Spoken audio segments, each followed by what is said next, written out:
the best academy. Hi everyone, welcome to Harish academy. ఈరోజు current అఫైర్స్లో భాగంగా each and every టాపిక్ని మనము డీటెయిల్గా డిస్కస్ చేసుకుందాం. ఇవాళ మన first topic prime minister Narendra Modi గారి యునైటెడ్ కింగ్డమ్ కంట్రీ పర్యటన.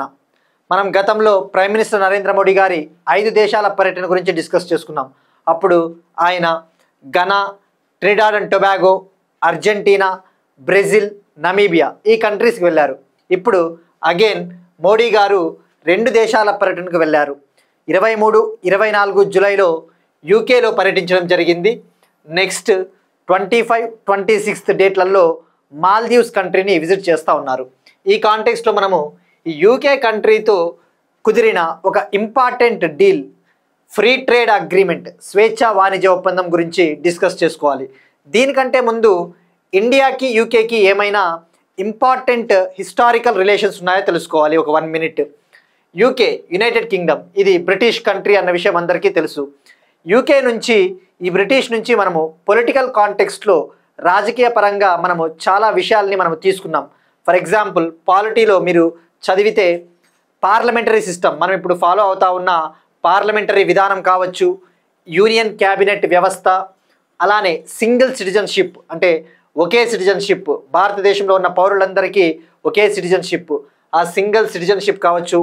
లేదంటే బైకామరల్ సిస్టమ్ అంటే ఏంటి, మనం ఫర్ ఎగ్జాంపుల్ లోక్సభ, రాజ్యసభ, అదే స్టేట్లో అయితే ఏ విధంగా అసెంబ్లీ, లెజిస్లేటివ్ కౌన్సిల్ అది ఫాలో అవుతున్నాం కదా, దాన్ని బైకామరలిజం అంటారు.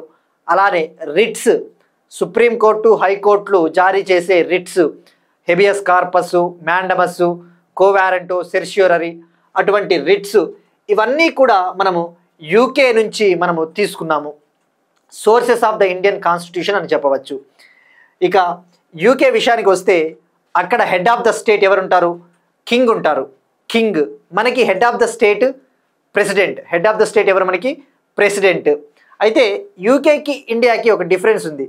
మనది రిపబ్లిక్, మన వ్యవస్థ రిపబ్లిక్ వ్యవస్థ. ఎందుకంటే మనకి ప్రెసిడెంట్ హెడ్ ఆఫ్ ద స్టేట్గా వ్యవహరిస్తారు. ఈ ప్రెసిడెంట్ని మనము ఎన్నుకుంటాం కాబట్టి ఎలక్షన్ ద్వారా.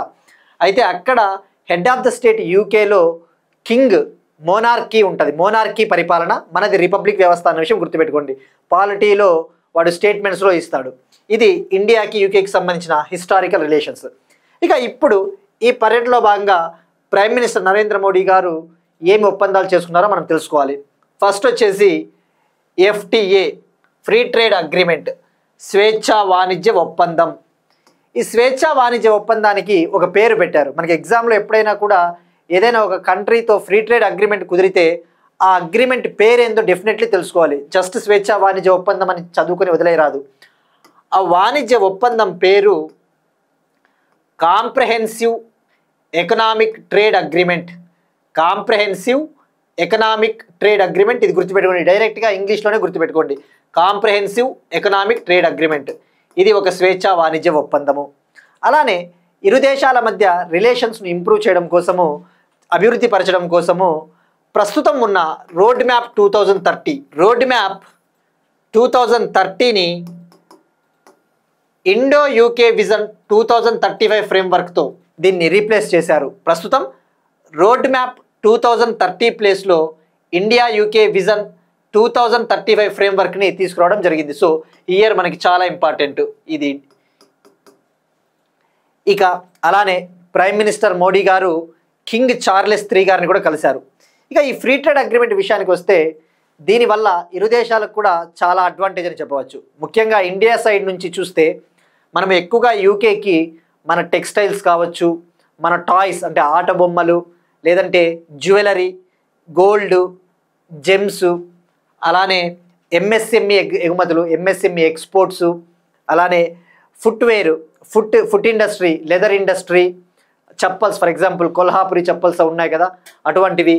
అలానే సర్వీస్ సెక్టార్, ముఖ్యంగా IT sector, IT enabled sector, అలానే ఎలక్ట్రానిక్స్ ఎక్స్పోర్ట్స్, ఎలక్ట్రానిక్స్ ఎగుమతులు. మరో ముఖ్యమైనది బ్లూ రెవల్యూషన్కి సంబంధించిన మెరైన్ ఎక్స్పోర్ట్స్ అంటే చేపలు, రొయ్యలు అటువంటివి ఎక్కువగా యూకేకి ఎగుమతి చేస్తూ ఉంటాము. అలానే అగ్రికల్చరల్ ఎక్స్పోర్ట్స్, వ్యవసాయ ఎగుమతులు లాభపడతాయి. దీనికి ప్రధాన కారణము మనం ఏవైతే ఇప్పుడు ఎక్స్పోర్ట్ చేస్తామో అక్కడ సుంకము అనేది ఆల్మోస్ట్ ఉండదు. ఇక 99% సుంకం ఉండదు. అంటే ఒక విధంగా చెప్పాలంటే మనము మన ఎగుమతుల్ని ఫ్రీగా అక్కడికి పంపించవచ్చు. అలానే యూకే కంట్రీకి చెందిన డైరీ ప్రోడక్ట్స్ ఏవైనా చాక్లెట్స్ అటువంటివి మన ఇండియాలోకి ఫ్రీగా దిగుమతి చేసుకోవచ్చు మనము. అంటే వాళ్ళకి లాభం యూకేకి. సో ఇది ఈ ఫ్రీ ట్రేడ్ అగ్రిమెంట్కి సంబంధించిన వివరాలు. ఇక కింగ్ చార్లెస్ III గారిని కలిసి ప్రైమ్ మినిస్టర్ మోడీ గారు ఒక ప్లాంట్ని బహుమానం చేశారు. ఒక ప్లాంట్ని ఇవ్వడం జరిగింది. ఆ ప్లాంట్ కూడా ఎగ్జామ్ పాయింట్ ఆఫ్ వ్యూలో మనకి డైరెక్ట్గా అడుగుతాడు. ఆ ప్లాంట్ ఇక్కడ చూసినట్టు ఈ మొక్క, దీని పేరు డేవిడియా ఇన్వోలుక్రాటా సొనామా అనే మొక్కని ఇవ్వడం జరిగింది. ఈ మొక్కకు పూసే పూలు, ఈ ప్లాంట్కి పూసే పూలు వైట్ కలర్లో ఉంటాయట. దూరం నుంచి చూస్తే ఆ పూలని ఆకాశంలో ఎగురుతా ఉన్న తెల్లని పావురాల్లాగా కనిపిస్తాయట. సో ఇక్కడ గుర్తుపెట్టుకోవాల్సింది ఈ పేరు డేవిడియా ఇన్వోలుక్రాటా సొనామా ప్లాంట్ని ఎవరికి ఇచ్చారంటే కింగ్ చార్లెస్ III. ఏక్ పెడ్ మాకే నామ్ క్యాంపెయిన్లో భాగంగా ఇది మొక్కల పెంపుదలకు సంబంధించి మొక్కలను నాటే కార్యక్రమం. ఇక దీన్ని హ్యాండ్ కర్చీఫ్ చెట్టు అని కూడా పిలుస్తారట, హ్యాండ్ కర్చీఫ్ ట్రీ. జనరల్గా ఈ ప్లాంట్ పెరగడానికి 20 to 25 years పడుతుందట. కానీ ఇది ఒక హైబ్రిడ్ ట్రీ కాబట్టి 2 to 3 yearsలోనే పూలు పూస్తుందట. ఇది ఇండియాకి యూకేకి సంబంధించిన free trade agreement. Next one, జాతీయ సహకార విధానం 2025 నేషనల్ కోఆపరేషన్ పాలసీ. సహకార రంగానికి సంబంధించి కోఆపరేటివ్ సెక్టార్ని అభివృద్ధి చేయడం కోసము, డెవలప్ చేయడం కోసము యూనియన్ హోమ్ మినిస్టర్ మరియు కోఆపరేషన్ మినిస్టర్ అయిన సహకార మంత్రిత్వ శాఖకు సంబంధించిన మంత్రి అమిత్ షా గారు న్యూఢిల్లీలో ఈ పాలసీని విడుదల చేశారు. ఈ పాలసీ ముఖ్య ఉద్దేశము ఇండియాలో కోఆపరేటివ్ సెక్టార్ని డెవలప్ చేయాలి. కోఆపరేటివ్ సెక్టార్ అంటే ఏంటి?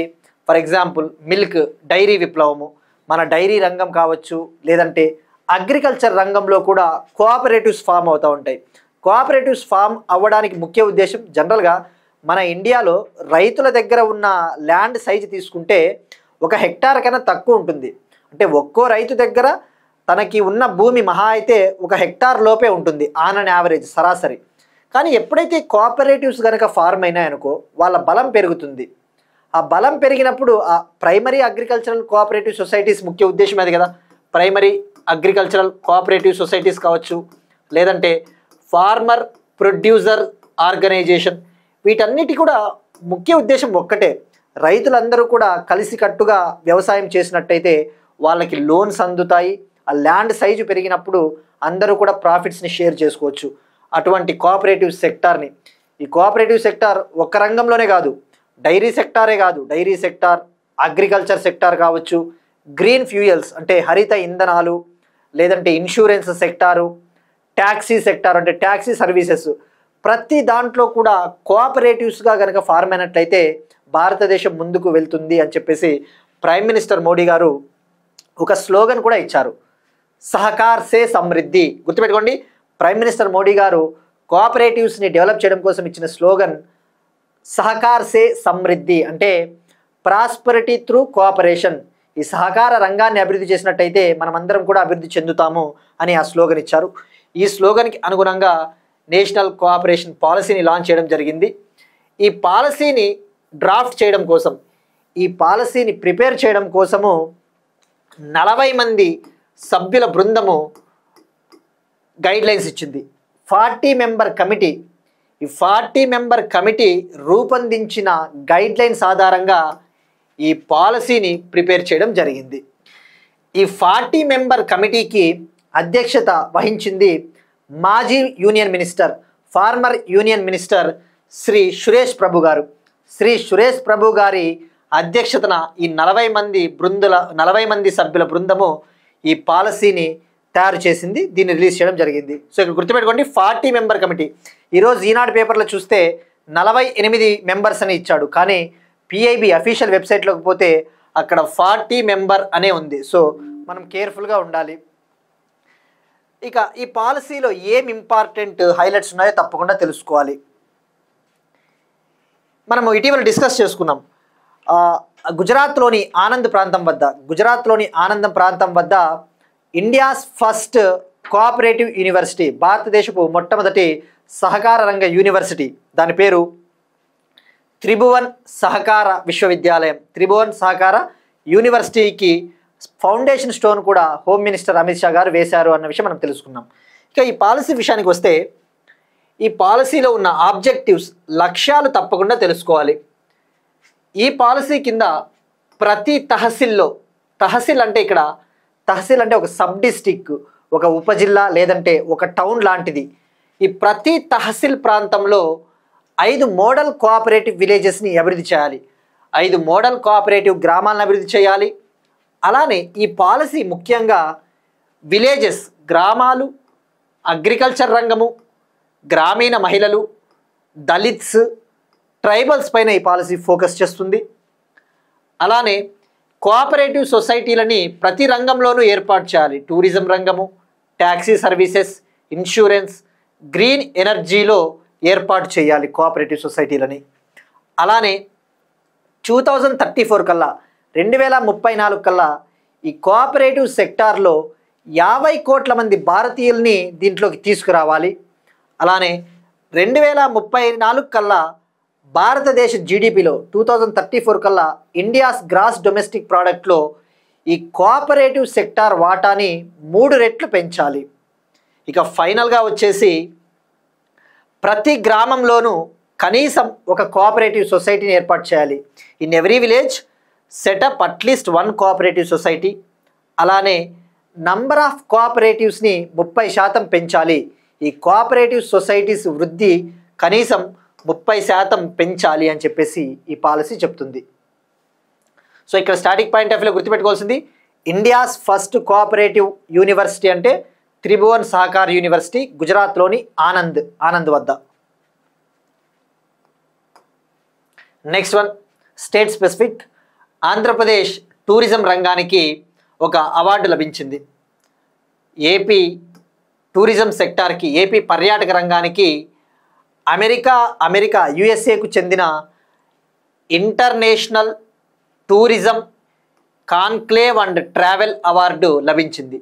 అమెరికాకు చెందిన 10వ international tourism conclave and travel award.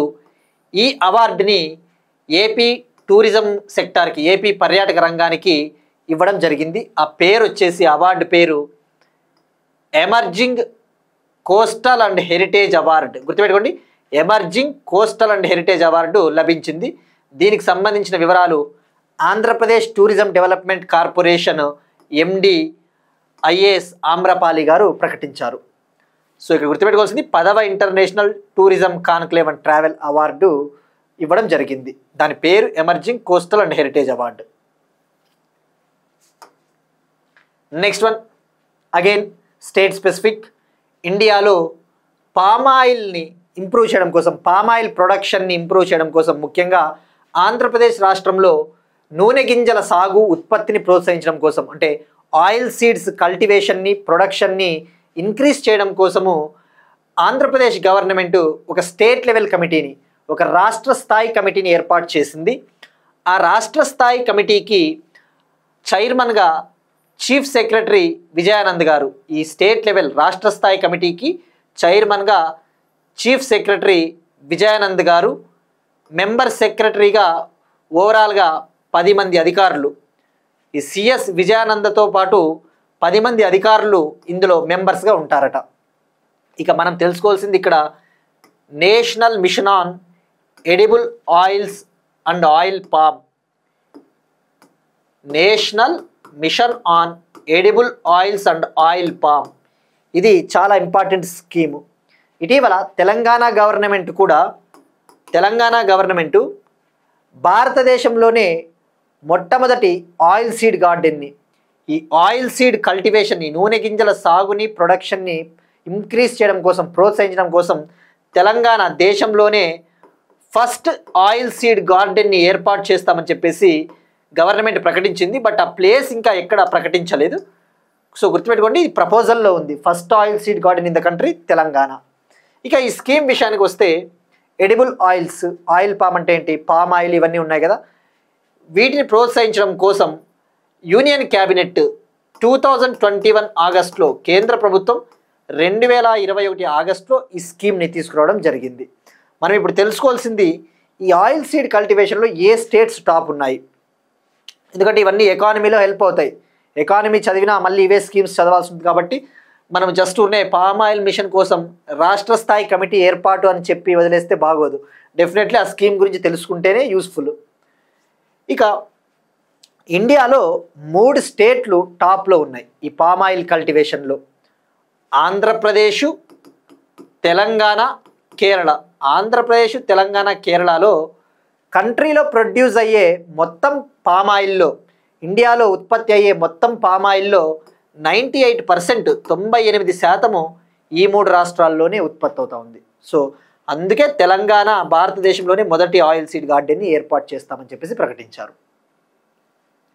ఇక ఈ స్కీమ్ విషయానికి వస్తే ఆగస్టు 2021లో దీన్ని లాంచ్ చేశారు. అయితే 2024 అక్టోబర్లో అంటే జస్ట్ 1 year బ్యాక్ ఆల్మోస్ట్ ఈ స్కీమ్ని ఇంకా ఎక్స్టెండ్ చేయాలి అని చెప్పేసి భావించారు. దీనికి ఇంకా ఆమోదం తెలుపుతూ దీన్ని ఇంకా ఎక్స్టెండ్ చేయాలని చెప్పేసి ప్రకటించారు. ఓవరాల్గా 2024-25 నుంచి 2024-25 నుంచి 2030-31 వరకు దీన్ని ఎక్స్టెండ్ చేయడం జరిగింది. ఓవరాల్గా 7 ఏళ్ల పాటు, 7 years పాటు దీన్ని ఎక్స్టెండ్ చేశారు. So years important, 24-25 to 30-31. ఈ national mission on edible oils, oil seeds mission కోసం, స్కీమ్ కోసం కేంద్ర ప్రభుత్వము 10,103 కోట్లు కేటాయించింది. గుర్తుపెట్టుకోండి, 10,103 crore కేటాయించడం జరిగింది. ఈ స్కీమ్ని లాంచ్ చేసిన మంత్రిత్వ శాఖ మినిస్ట్రీ ఆఫ్ అగ్రికల్చర్. గుర్తుపెట్టుకోండి, వ్యవసాయ మంత్రిత్వ శాఖ ఈ స్కీమ్ని లాంచ్ చేసింది. ఇక ఈ స్కీమ్ కింద ముఖ్యమైన లక్ష్యము, మెయిన్ టార్గెట్ వచ్చేసి ఆయిల్ సీడ్ ప్రొడక్షన్ని, ఈ ఆయిల్ సీడ్స్ ఉత్పత్తిని పెంచాలి. 2020-23లో 39 million tons, 39 million టన్నులు ఉన్న ఆయిల్ సీడ్ ఉత్పత్తిని 2030-31 కల్లా 2030-31 నాటికి 69.7 million టన్స్కి పెంచాలి, 69.7 million టన్నులకు పెంచాలి అని చెప్పేసి టార్గెట్గా పెట్టుకున్నారు. అలానే ఈ ఆయిల్ సీడ్ని, ఈ కల్టివేషన్ని, సాగును ప్రోత్సహించడం కోసము సాతి అనే ఒక పోర్టల్ని కూడా లాంచ్ చేసింది కేంద్ర ప్రభుత్వం. సాతి పోర్టల్. ఈ సాతి పోర్టల్ ఏం చేస్తుందంటే రాష్ట్రాలకు అవసరమైన నాణ్యమైన ఆయిల్ సీడ్ విత్తనాలు, క్వాలిటీ ఆయిల్ సీడ్స్ని ఇవ్వడం జరుగుతుంది. అవి రైతులకు అందించవచ్చు. ఇక అలానే ఈ ఆయిల్ సీడ్ కల్టివేషన్ని, ఈ ఆయిల్ సీడ్ సాగుని అదనంగా మరో 40 లక్షల హెక్టార్లలో సాగు చేయాలి, అడిషనల్ 40 lakh హెక్టార్స్లో కల్టివేషన్ చెయ్యాలి అని చెప్పేసి ఈ scheme targets పెట్టుకునింది.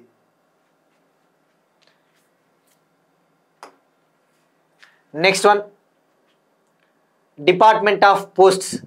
Ministry of communication కింద ఉండే డిపార్ట్మెంట్ ఆఫ్ పోస్ట్స్ తపాలా రంగాన్ని, ఇండియాలో ఉన్న పోస్టల్ సెక్టార్ని అత్యాధునికంగా తీర్చిదిద్దడం కోసం, మోడర్నైజ్ చేయడం కోసము ఒక ఇనిషియేటివ్ని లాంచ్ చేసింది. ఒక ఐటీ టూల్ అని చెప్పవచ్చు, ఇన్ఫర్మేషన్ టెక్నాలజీకి సంబంధించిన ఒక టూల్. అడ్వాన్స్డ్ పోస్టల్ టెక్నాలజీ పేరుతో ఒక టెక్నాలజీని డిపార్ట్మెంట్ ఆఫ్ పోస్ట్స్ లాంచ్ చేసింది. ఇది ఈ నెల 22 నుంచి, జూలై 22 నుంచి దేశవ్యాప్తంగా అమల్లోకి వచ్చింది.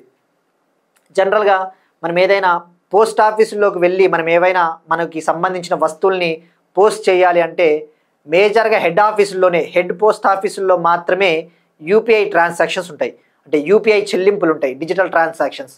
బట్ అలా కాకుండా ఇక నుంచి ఈ అడ్వాన్స్డ్ పోస్టల్ టెక్నాలజీ కింద దీన్నే పోస్టల్ 2.0గా పిలుస్తారట. ఈ అడ్వాన్స్డ్ పోస్టల్ టెక్నాలజీనే పోస్టల్ 2.0గా పిలుస్తారు.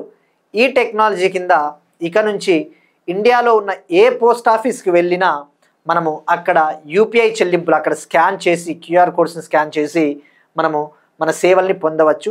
యూజర్స్కి ఎటువంటి ఇబ్బంది లేకుండా యూజర్ ఫ్రెండ్లీ సర్వీసెస్ అందించడానికి తీసుకొచ్చిన ఇనిషియేటివ్ అని చెప్పవచ్చు.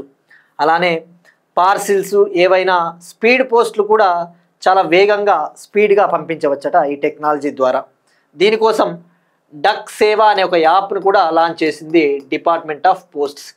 డక్ సేవా యాప్. ఈ యాప్ ద్వారా మనం ఏదైతే పంపించాలి అనుకుంటున్నామో స్పీడ్ పోస్ట్, రిజిస్టర్ పోస్ట్ అటువంటివి పార్సిల్స్, ఈ యాప్ ద్వారానే మనం బుక్ చేసుకుంటే ఆ పోస్ట్ మ్యానే మన దగ్గరకు వచ్చి మార్నింగ్ 9 to ఈవినింగ్ 5 టైం మధ్యలో పోస్ట్ మ్యాన్ మన దగ్గరకు వచ్చి ఆ ఐటమ్స్ని కలెక్ట్ చేసుకొని అవి పంపించడం జరుగుతుంది. సో ఇక గుర్తుపెట్టుకోవాల్సింది అడ్వాన్స్డ్ పోస్టల్ టెక్నాలజీ, దీన్నే పోస్టల్ 2.0. ఇక ఇటీవలే department of posts, ministry of communication కింద ఉండే department of posts digital postal address సిస్టమ్ని కూడా తీసుకొని వచ్చింది. దాన్ని డిజిపిన్ అంటారు. మనం గతంలో కూడా ఆల్రెడీ డిస్కస్ చేసుకున్నాం. డిజిపిన్ డిజిటల్ పోస్టల్ సిస్టమ్ అనమాట. ఈ డిజిటల్ పోస్టల్ సిస్టమ్ని ఐఐటి హైదరాబాదు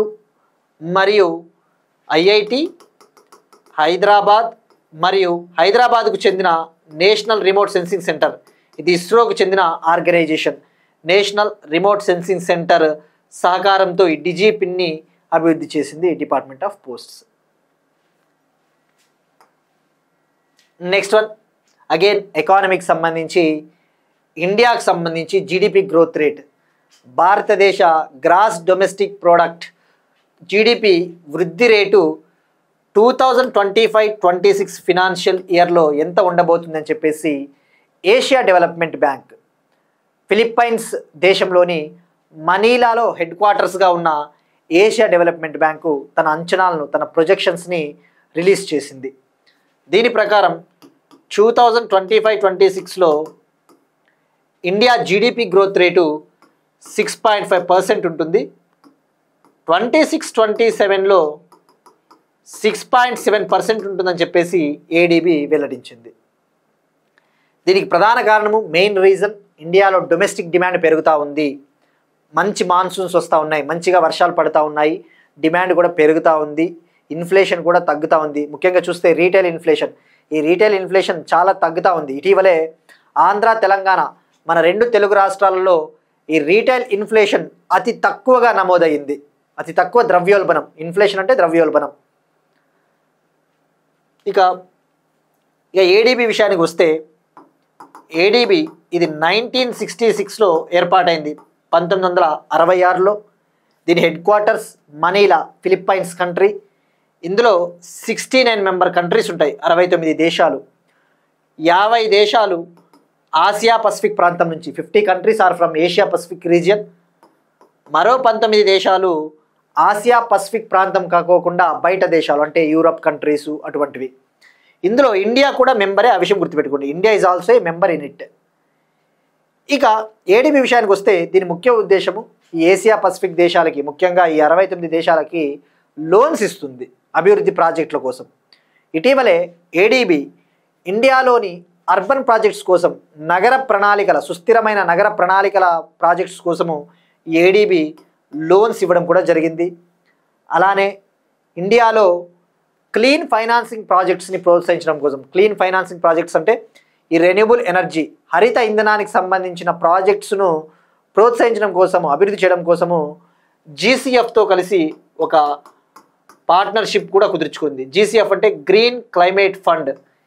ఈ గ్రీన్ క్లైమేట్ ఫండ్ ఏం చేస్తుంది, ప్రపంచ దేశాలకు లోన్స్ ఇస్తుంది గ్రీన్ ప్రాజెక్ట్స్ కోసం, రెన్యూబుల్ ప్రాజెక్ట్స్ అటువంటి వాటి కోసం. ఈ జీసీఎఫ్ ఏషియా డెవలప్మెంట్ బ్యాంక్కి $200 మిలియన్ ఇచ్చింది లోన్గా, $200 మిలియన్. ఈ $200 మిలియన్ ఏడీబీ ఇండియాలో నిర్మించబోయే క్లీన్ ప్రాజెక్ట్స్కి ఉపయోగిస్తుంది. సో ఇది జీసీఎఫ్ ఏడీబీ ఒప్పందం. నెక్స్ట్ వన్ బయోడైవర్సిటీకి సంబంధించి, నిన్న పార్లమెంటులో కేంద్ర ప్రభుత్వము ఇండియాలో ఓవరాల్గా టైగర్స్ ఎన్ని ఉన్నాయి, అలానే ఎలిఫెంట్స్ ఎన్ని ఉన్నాయి, లయన్స్ ఎన్ని ఉన్నాయని చెప్పేసి ఒక రిపోర్ట్ విడుదల చేసింది. అది మనం ఒకసారి డీటెయిల్గా తెలుసుకోవాలి. ఈ టైగర్ అయినా ఎలిఫెంట్ అయినా మనం చదివే కొద్దీ ప్రతిసారి ఏదో కొత్త పాయింట్ వస్తుంటుంది. మనం అనుకుంటుంటాం ఇవి ప్రతిసారి రిపీట్ అవుతుంటాయి, కానీ ప్రతిసారి ఏదో ఒక కొత్త పాయింట్ అయితే వస్తుంది. ఫస్ట్ ఇప్పుడు టైగర్స్ విషయానికి వస్తే, టైగర్ సెన్సస్ అనేది ఇండియాలో ఈ పులుల సంఖ్యను నిర్ధారించడం కోసము ఫర్ ఎవ్రీ 4 years 4 ఏళ్లకు ఒకసారి సెన్సస్ని చేపడుతుంది NTCA, national tiger conservation authority. ఇది ప్రధాన కార్యాలయం న్యూఢిల్లీలో ఉంటుంది. చివరిసారిగా 2018లో జరిగింది టైగర్ సెన్సస్. అప్పుడు జరిగినప్పుడు ఓవరాల్గా టైగర్స్ ఇండియాలో 2967 ఉన్నాయి, 2967 పులులు ఉన్నాయి. అది 2022 నాటికి 3682కి చేరుకున్నాయట, 3682. మరి టైగర్ విషయానికి వస్తే దీని IUCN స్టేటస్ ఎండేంజర్డ్, అంటే ప్రమాదంలో ఉంది. ఇక ఓవరాల్గా టైగర్ రిజర్వ్స్ ఇండియాలో 58 ఉన్నాయి.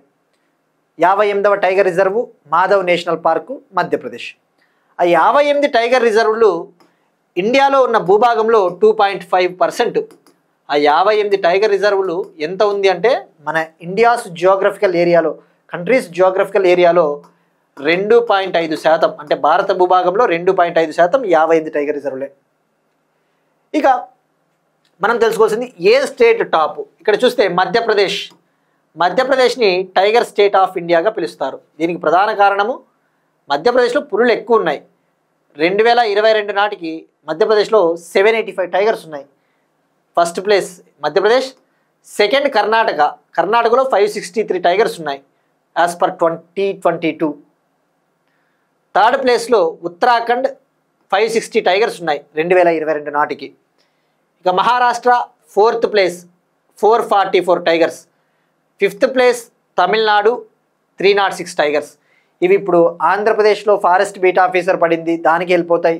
లేదంటే గ్రూప్ 2లో అయితే ఏపీ గ్రూప్ 2 అయినా, తెలంగాణ గ్రూప్ 2 అయినా, యూపీఎస్సీ అయినా, ఏ ఎగ్జామ్ అయినా ఎన్విరాన్మెంట్ అండ్ బయోడైవర్సిటీ మీరు ఏ బుక్ చదివినా ఇవే ఉంటాయి కాబట్టి వెళ్ళిపోతాయి. ఇక అబ్జర్వ్ చేస్తే 2022 ఈ టైగర్ సెన్సస్ ప్రకారము 2 రాష్ట్రాలలో నాగాలాండ్, మిజోరం రాష్ట్రాలలో 2018 కావచ్చు, 2022 కావచ్చు, టైగర్స్ సంఖ్య 0 టైగర్లు ఉన్న రాష్ట్రాలు ఏవి అంటే నాగాలాండ్, మిజోరం అన్న విషయం గుర్తుపెట్టుకోండి. ఇక ఈ టైగర్స్ అత్యధికంగా హైయెస్ట్ టైగర్స్ ఏ టైగర్ రిజర్వ్లో ఉన్నాయి? ఉత్తరాఖండ్లోని జిమ్ కార్బెట్ టైగర్ రిజర్వ్లో అత్యధికంగా 260 టైగర్స్ ఉన్నాయి. సెకండ్ ప్లేస్లో కర్ణాటకలోని బందీపూరు, ఇక్కడ 150 ఉన్నాయి యాజ్ పర్ 2022 సర్వే. థర్డ్ ప్లేస్లో కర్ణాటకలోని నాగర్హోలు. ఇది సరిపోతుంది ఇన్ఫర్మేషన్ టైగర్కి సంబంధించి. ఇక టైగర్లు లేని టైగర్ రిజర్వ్లు కూడా చూసుకోవాలి. అంటే టైగర్ రిజర్వ్లుగా ప్రకటించింటారు కానీ వాటి సంఖ్య అనేది అంతరించిపోయి ఉండొచ్చు. ఇక్కడ చూస్తే Dampa tiger reserve Mizoram, Kamlang tiger reserve Arunachal Pradesh. ఇక్కడ టైగర్స్ లేవు. ఇక తెలంగాణలో ఇటీవల మనం డిస్కస్ చేసుకున్నాం, అమరాబాద్ టైగర్ రిజర్వ్లో 36 పులులు ఉన్నాయని చెప్పేసి. అమరాబాద్ టైగర్ రిజర్వ్లో 36 టైగర్స్. ఇక లయన్స్ విషయానికి వస్తే ఆసియాటిక్ లయన్, ఆసియా సింహాలు ఇండియాలో ఉన్న ఏకైక ప్రాంతము గుజరాత్లోని గిర్ నేషనల్ పార్క్. ఇప్పుడు గుజరాత్లోని బర్దా అనే రీజియన్ని ఈ ఏషియాటిక్ లయన్స్కి సెకండ్ హోమ్గా, 2వ ఇల్లుగా ప్రకటించారు బర్దా వైల్డ్ లైఫ్ శాంక్చురీ. ఇక 16th లయన్ సెన్సస్, 16వ లయన్ సెన్సస్ని 2025లో గుజరాత్ గవర్నమెంట్ కండక్ట్ చేసింది. దాని ప్రకారము సింహాలు పెరిగాయి. 2020లో ఈ ఏసియాటిక్ సింహాలు 674 ఉంటే 2025 నాటికి 891కి చేరుకున్నాయి. ఇక ఏసియాటిక్ లయన్ IUCN స్టేటస్ వచ్చేసి వల్నరబుల్, అది గుర్తుపెట్టుకోండి, అంటే కొద్దిగా దుర్బలమైన స్థితిలో ఉంది. ఇక ఎలిఫెంట్ విషయానికి వస్తే, ఏషియాటిక్ ఎలిఫెంట్ విషయానికి వస్తే దీని IUCN స్టేటస్ ఎండేంజర్డ్, అంటే ప్రమాదంలో ఉంది. ఇక ఏమని చెప్తా ఉంది కేంద్ర ప్రభుత్వము? 2017లో చివరిసారిగా ఎలిఫెంట్ సెన్సస్ చేశారు, 2017లో. ఇక ఎన్ని ఉన్నాయి తెలుసుకోవాలి. 2012లో ఈ ఎలిఫెంట్స్ 29,391 నుంచి 30,711 మధ్య ఉన్నాయట రేంజ్. ఆ రేంజ్ 2012లో. ఇక 17కి వచ్చేసరికి 29,964 ఎలిఫెంట్స్ ఉన్నాయట. 29,964 ఏనుగులు ఉన్నాయి 2017లో. Asiatic elephant. ఇక ఓవరాల్గా ఎలిఫెంట్ రేంజ్ స్టేట్స్ 14 ఉన్నాయి. అంటే ఎలిఫెంట్లు ఉన్న రాష్ట్రాలు 14 రాష్ట్రాలు ఉంటాయి ఇండియాలో. ఆ 14 రాష్ట్రాలలో మనకి ఎలిఫెంట్ రిజర్వ్స్ ఉంటాయి. 33 ఎలిఫెంట్ రిజర్వ్స్ ఉన్నాయని తెలుసుకున్నాం.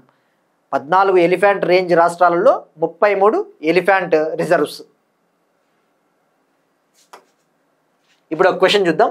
ఇది ఇటీవల ప్రైమ్ మినిస్టర్ మోడీ గారి పర్యటనలో భాగంగా డిస్కస్ చేసుకున్న టాపిక్. ఇటీవల 17వ బ్రిక్స్ శిఖరాగ్ర సమావేశం ఏ దేశంలో జరిగింది? ఇటీవల 17th బ్రిక్స్ శిఖరాగ్ర సమావేశం ఏ దేశంలో జరిగింది? ఇది very easy question actually. But ఇక్కడ మీకు ఇంకొక క్వశ్చన్ వచ్చేసి option A Russia, option B China, option C Brazil, option D దక్షిణాఫ్రికా. ఈ 17th బ్రిక్స్ సమ్మిట్ ఎక్కడ జరిగింది? దాని థీమ్ ఏంటి?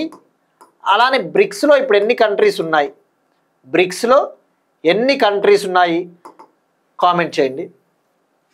ఇక్కడ బ్రిక్స్ సమ్మిట్ జరిగినప్పుడు ఒక డిక్లరేషన్ కూడా తీసుకొని వచ్చారు.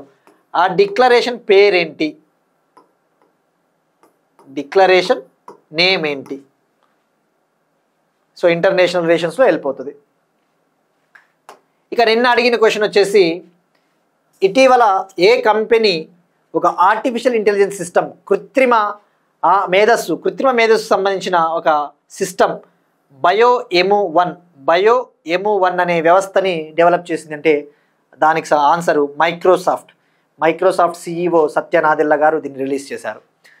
దీని మెయిన్ పర్పస్, ముఖ్య ఉద్దేశం, ఇది మన బాడీలో ప్రోటీన్ స్ట్రక్చర్ని అండర్స్టాండ్ చేసుకుంటుంది.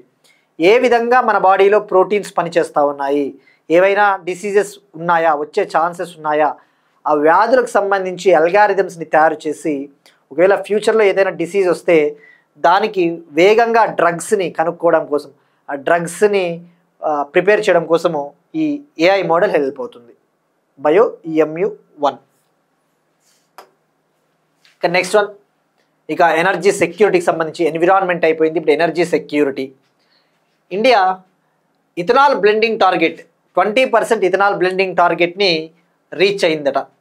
ఇథనాల్ బ్లెండింగ్, ఇది ఇథనాల్ బ్లెండింగ్ అంటే ఏంటి? ఇథనాల్, ఇక్కడ ఇథనాల్ అంటే ఇది ఒక బయోఫ్యూయల్, అంటే ఒక బయో ఇంధనము. దీనికి ఒక టార్గెట్ పెట్టుకున్నాం మనము. 2018లో మనము national policy and biofuels launch చేసాం. మనం ఇటీవల ఇది ఒక క్వశ్చన్గా కూడా అడిగాం, కామెంట్ సెక్షన్లో చాలామంది ఆన్సర్ చేశారు. నేషనల్ పాలసీ అండ్ బయోఫ్యూయల్స్ 2018లో మనం తీసుకొని వచ్చాం. దీనికంటే ముందు 2009లోనే 2009 సంవత్సరంలోనే బయోఫ్యూయల్స్ని, అంటే బయో ఇంధనాలు, బయో ఇథనాలు, బయోడీజిల్ అటువంటి వాటిని ప్రమోట్ చేయడం కోసం, అభివృద్ధి చేయడం కోసం 2009 సంవత్సరంలో ministry of new and renewable energy మంత్రిత్వ శాఖ లాంచ్ చేసింది. అయితే దాన్ని ఏం చేసింది, మళ్ళీ 2018లో పెట్రోలియము మరియు సహజవాయు మంత్రిత్వ శాఖ, petroleum and natural gas ministry ఏం చేసిందంటే దాన్ని రీనోటిఫై చేసింది, మళ్ళీ విడుదల చేసింది 2018లో. సో గుర్తుపెట్టుకోండి, 2009లో రిలీజ్ చేసింది new and renewable energy ministry, 2018లో నోటిఫై చేసింది పెట్రోలియం అండ్ న్యాచురల్ గ్యాస్. మరి ఏం చెప్తుంది ఇది? ఈ 2018 పాలసీ ఏమని టార్గెట్ పెట్టిందంటే, అసలు బయో ఇథనాల్ బ్లెండింగ్ ఎందుకు చేయాలి మనం? ఈ బయో ఇంధనం అంటేనే మనకి పొల్యూషన్ తగ్గించడానికి వెళ్ళిపోతాయి. అయితే మనం వాడుతూ ఉన్న పెట్రోలు, డీజిల్ వెహికల్స్ ఏవైతే ఉన్నాయో ఎక్కువ కాలుష్యాన్ని విడుదల చేస్తాయి.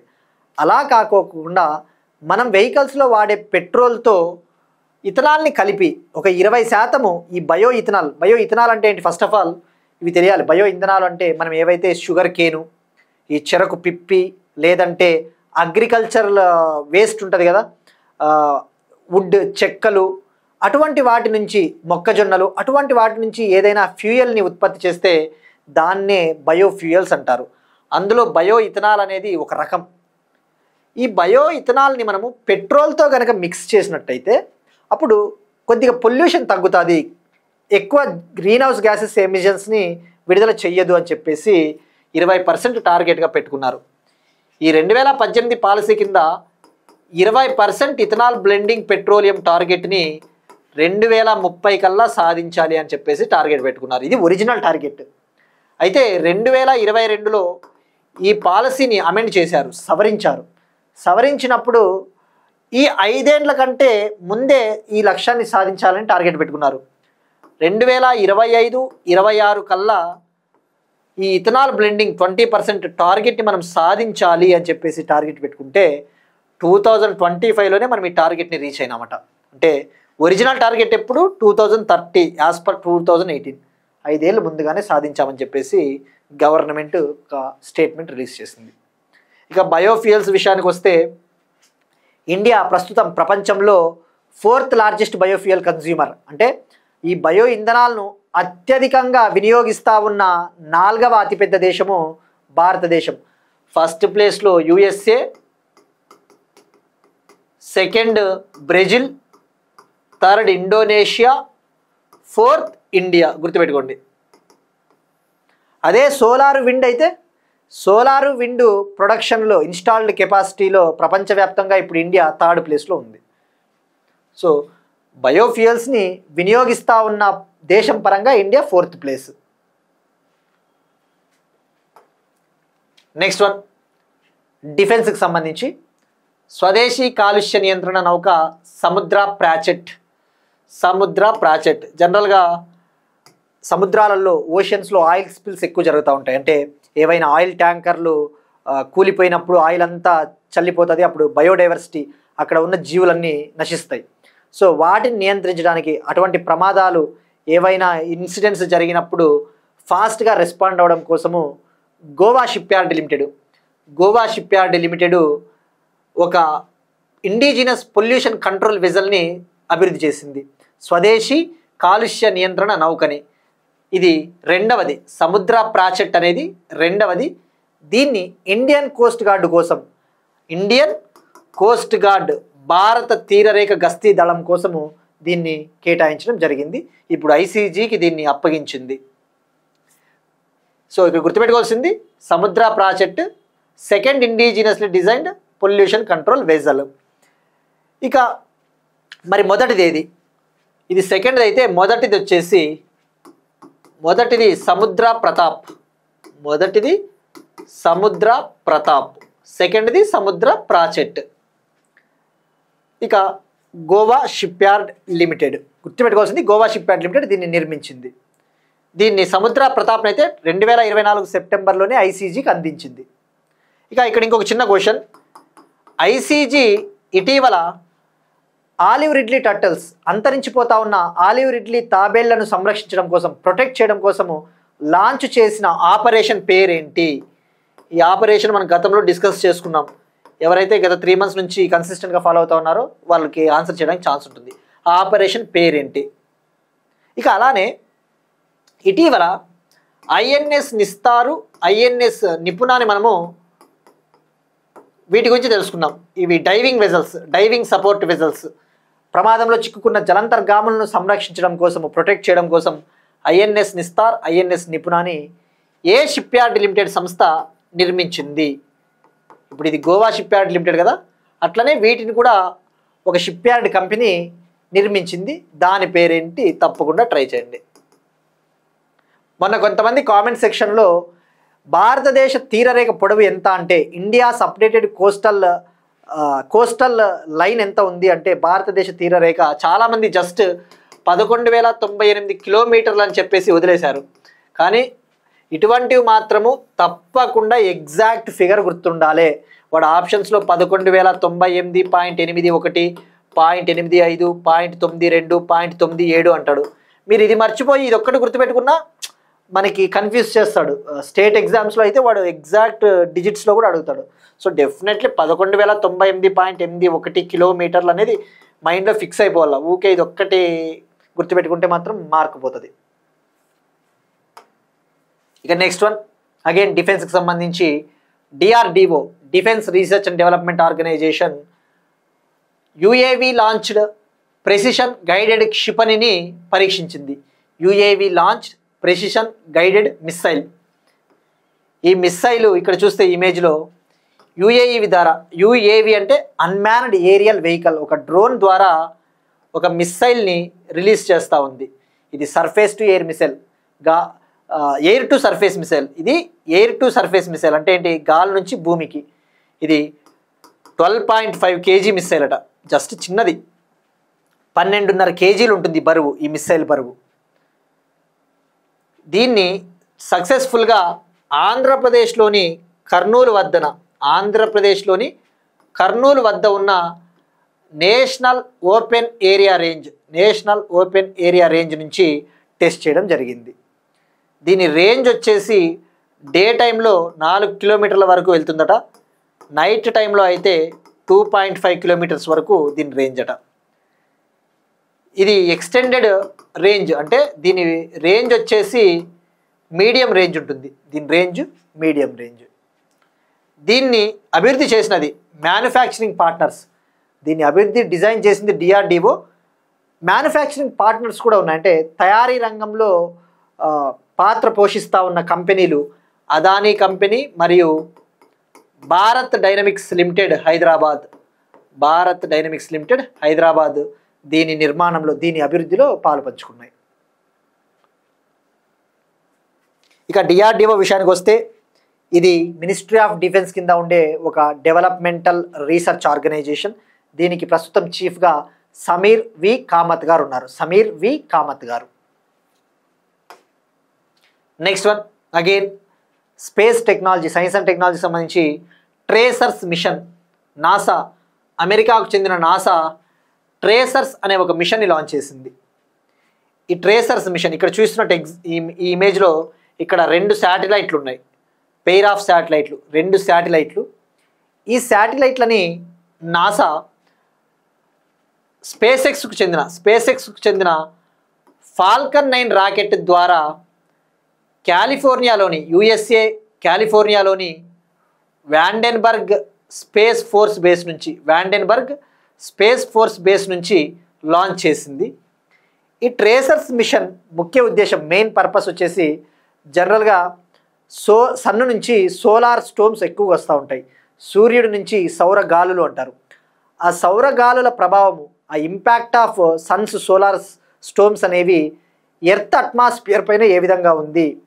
ఇది ఎర్త్ అనుకుంటే ఎర్త్ చుట్టూ మ్యాగ్నెటిక్ ఫీల్డ్ ఉంటుంది. ఈ మ్యాగ్నెటిక్ ఫీల్డ్కి ఈ సన్ను నుంచి సోలార్ స్టోమ్స్ వస్తూ ఉంటాయి, సౌరగాలులు. ఈ సౌరగాలులు ఈ భూమి మ్యాగ్నెటిక్ ఫీల్డ్ని టచ్ అయినప్పుడు, హిట్ చేసినప్పుడు enormous amount of energy will get released, అంటే భారీ స్థాయిలో శక్తి అనేది అక్కడ ప్రొడ్యూస్ అవుతుంది. ఈ ఎర్త్ అట్మాస్ఫియర్ పైన ఈ సౌరగాలులు ప్రభావం ఎలా ఉంటుందో స్టడీ చేయడం కోసము ఈ మిషన్ని లాంచ్ చేసింది నాసా. సో గుర్తుపెట్టుకోవాల్సింది ఫాల్కన్ 9 రాకెట్, 2 శాటిలైట్లు ఉంటాయి ఇందులో.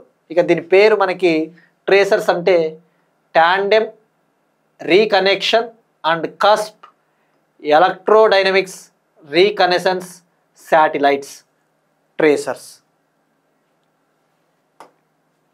నెక్స్ట్ వన్ అపాయింట్మెంట్స్కి సంబంధించి నేషనల్ ఫైనాన్షియల్ రిపోర్టింగ్ అథారిటీ చైర్పర్సన్గా నితిన్ గుప్తా గారు బాధ్యతలు స్వీకరించారు. ఈయన central board of direct taxes సిబిడిటికి మాజీ చైర్మన్. సిబిడిటికి 2022 జూన్ నుంచి 24 జూన్ వరకు చైర్మన్గా వ్యవహరించారట. ఇప్పుడు నేషనల్ ఫైనాన్షియల్ రిపోర్టింగ్ అథారిటీ చైర్పర్సన్గా బాధ్యతలు స్వీకరించారు. ఇక ఈ ఎన్ఎఫ్ఆర్ఏ అంటే ఇది ఒక స్టాచ్యుటరీ బాడీ, అంటే ఒక చట్టబద్ధమైన సంస్థ. 2018లో ఏర్పాటైంది. కంపెనీస్ యాక్ట్ 2013, కంపెనీల చట్టం 2013 కింద దీన్ని ఏర్పాటు చేశారు. దీని ముఖ్య ఉద్దేశం, మెయిన్ పర్పస్ వచ్చేసి కంపెనీలు, భారతదేశంలో ఉన్న వివిధ రకాల కంపెనీలు ఫాలో అయ్యే అకౌంటింగ్ ప్రాక్టీసెస్, అకౌంటింగ్ విధానాలు కావచ్చు, ఆడిటింగ్ పాలసీలు, ఆడిటింగ్ విధానాలు పర్ఫెక్ట్గా ఉండాలి అని చెప్పేసి వాటిని అమలు చేసే బాధ్యత ఈ ఎన్ఎఫ్ఆర్ఏది. నెక్స్ట్ వన్ IRDAI చైర్మన్గా అజయ్ సేత్ గారు. IRDAI insurance regulatory development authority of India. ఈ IRDAI అనేది బీమా రంగాన్ని నియంత్రించే సంస్థ. ఇండియాలో ఇన్సూరెన్స్ సెక్టార్ని డెవలప్ చేయడం కోసము, రెగ్యులేట్ చేయడం కోసం, అభివృద్ధి కోసము, నియంత్రించడం కోసము 1999లో 1999 సంవత్సరంలో కేంద్ర ప్రభుత్వము ఏర్పాటు చేసింది. ఇది మినిస్ట్రీ ఆఫ్ ఫైనాన్స్ కింద, ఫైనాన్స్ మంత్రిత్వ శాఖ కింద పనిచేస్తుంది. ఇది దీని హెడ్ క్వార్టర్స్ హైదరాబాద్. గుర్తుపెట్టుకోండి, దీని హెడ్ క్వార్టర్స్ ప్రధాన కార్యాలయం హైదరాబాద్. దీన్ని తెలుగులో భారత బీమా నియంత్రణ అభివృద్ధి సంస్థ అంటారు. దీనికి చైర్మన్గా IAS officer 1987 batch Karnataka cadre IAS officer అయిన అజయ్ సేత్ గారిని నియమించడం జరిగింది. ఈయన వచ్చే మూడేళ్ళు రాబోయే 3 ఏళ్ళు లేదా ఈయనకు 65 ఏళ్ళు వచ్చే వరకు లేదా తదుపరి ఉత్తర్వులు వచ్చే వరకు ఈ పొజిషన్లో, ఈ పదవిలో కొనసాగుతారట. Next one, IITs. IIT Guwahati, అస్సాంలోని ఐఐటి గువాహతి రీసెర్చర్స్, సైంటిస్టులు ఒక టెక్నాలజీని, ఒక కాంపోజిట్ మెటీరియల్ని డెవలప్ చేశారు. జనరల్గా ఆటోమోటివ్ సెక్టార్లలో మనం వాడే వెహికల్స్లో ఎక్కువగా వాడే కాంపోనెంట్స్ ప్లాస్టిక్ కాంపోనెంట్స్ ఉంటాయి. ఏమన్నా ఫర్ ఎగ్జాంపుల్ మన కార్లలో వాడేవి కొన్ని ప్లాస్టిక్ భాగాలు కూడా ఉంటాయి, ప్లాస్టిక్ కాంపోనెంట్స్. ఆ ప్లాస్టిక్ కాలుష్యాన్ని, ప్లాస్టిక్ పొల్యూషన్ని తగ్గించడం కోసము ఐఐటి గువాహతి రీసెర్చర్స్ టీము అస్సాంలో ఎక్కువగా పండించే, వెదురు ఎక్కువగా, బ్యాంబూ ఎక్కువగా మొలుస్తాయి కదా అక్కడ, బ్యాంబూ చెట్లు. ఆ బ్యాంబూ చెట్లని, ఆ వెదురుని బయోడిగ్రేడబుల్ పాలిమర్లతో కలిపి, అంటే ఈ నేచర్లో సహజ సిద్ధంగా విచ్ఛిన్నమైపోయే బయోడిగ్రేడబుల్ పాలిమర్స్తో కలిపి ఒక మిశ్రమ పదార్థాన్ని డెవలప్ చేసిందట, ఒక కాంపోజిట్ మెటీరియల్. ఆ కాంపోజిట్ మెటీరియల్ ఇక్కడ చూసినట్టు ఇమేజ్లో ఇట్లా ఉంటాయి. ఆ కాంపోజిట్ మెటీరియల్స్ని మనం వెహికల్స్లో ఆ ప్లాస్టిక్ కాంపోనెంట్ల ప్లేస్లో వీటిని వాడవచ్చట. సో ఎవరు డెవలప్ చేసిర్రు అంటే IIT Guwahati, as an alternative to plastic components. These are green components. Next one, కల్చర్కి సంబంధించి కాకతీయ రాణి, కాకతీయ డైనాసిటీ. తెలంగాణను పరిపాలించిన కాకతీయ డైనాసిటీకి చెందిన రాణి రుద్రమదేవి. రాణి రుద్రమదేవికి సంబంధించి ఒక ఇన్స్క్రిప్షన్, ఒక శాసనము తమిళనాడు రాష్ట్రం చిదంబరం వద్ద ఉన్న నటరాజ టెంపుల్, చిదంబరం వద్ద ఉన్న నటరాజ టెంపుల్లో స్టోన్ ఇన్స్క్రిప్షన్, ఒక శిలా శాసనము రుద్రమదేవి గురించి తెలుపుతూ ఉందట.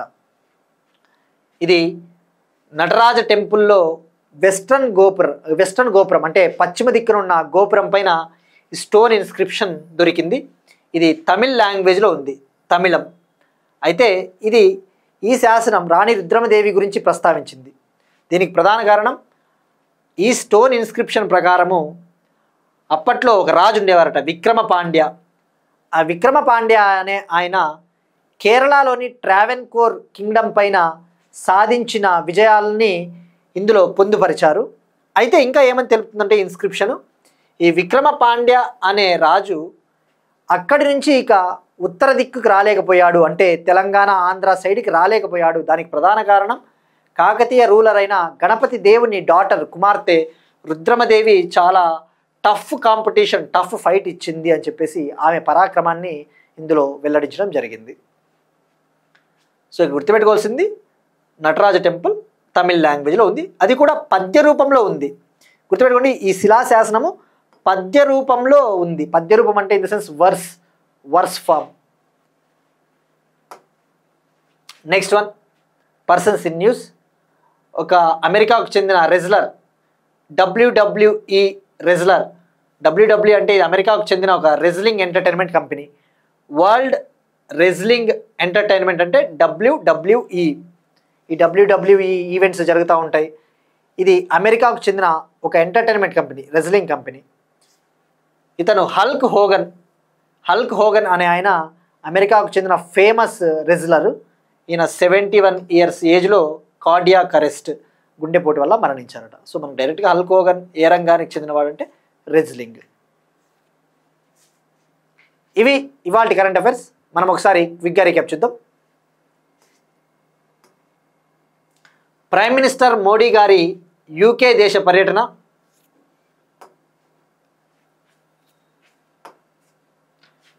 National cooperation policy 2025, Andhra Pradesh tourism సెక్టార్కి award, emerging coastal and heritage award, palm oil mission కోసం స్టేట్ లెవెల్ కమిటీని ఏర్పాటు చేసిన ఆంధ్రప్రదేశ్ ప్రభుత్వం, దీనికి హెడ్ వచ్చేసి chief secretary Vijayanand garu, national mission on edible oils, oil seeds mission, department of posts launch చేసిన అడ్వాన్స్డ్ పోస్టల్ టెక్నాలజీ, దీన్నే పోస్టల్ 2.0గా పిలుస్తారు. భారతదేశ జీడిపి వృద్ధి అంచనాలను ప్రకటించిన ఏషియా డెవలప్మెంట్ బ్యాంక్, భారతదేశంలో ఉన్న టైగర్స్, ఎలిఫెంట్స్, లయన్స్ సంఖ్య పైన కేంద్ర ప్రభుత్వం ప్రకటన,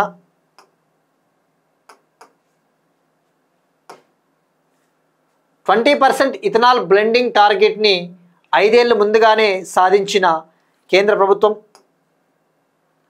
స్వదేశీ కాలుష్య నియంత్రణ నౌక సముద్ర project, second indigenous pollution control vision, DRDO launch చేసిన UAV launched precision guided missile ఆంధ్రప్రదేశ్లో లాంచ్ చేయడం జరిగింది. ట్రేసర్స్ మిషన్ను లాంచ్ చేసిన NASA, national financial reporting authority చైర్పర్సన్గా Nitin Gupta, insurance regulatory development authority of India చైర్మన్గా IAS officer Ajay Seth, automotive ఇంటీరియర్లలో ఉపయోగించే సంప్రదాయ ప్లాస్టిక్లకు ప్రత్యామ్నాయంగా వెదురు ఆధారిత మిశ్రమ పదార్థాన్ని డెవలప్ చేసిన ఐఐటి గువాహతి, తమిళనాడు రాష్ట్రం చిదంబరంలోని నటరాజ టెంపుల్ వద్ద రుద్రమదేవి గురించి కొత్త శిలాశాసనం, స్టోన్ ఇన్స్క్రిప్షన్, ప్రముఖ రెజ్లర్ హల్క్ హోగన్ మరణం. That's it. These are today's current affairs. Will meet you again tomorrow. Thank you everyone.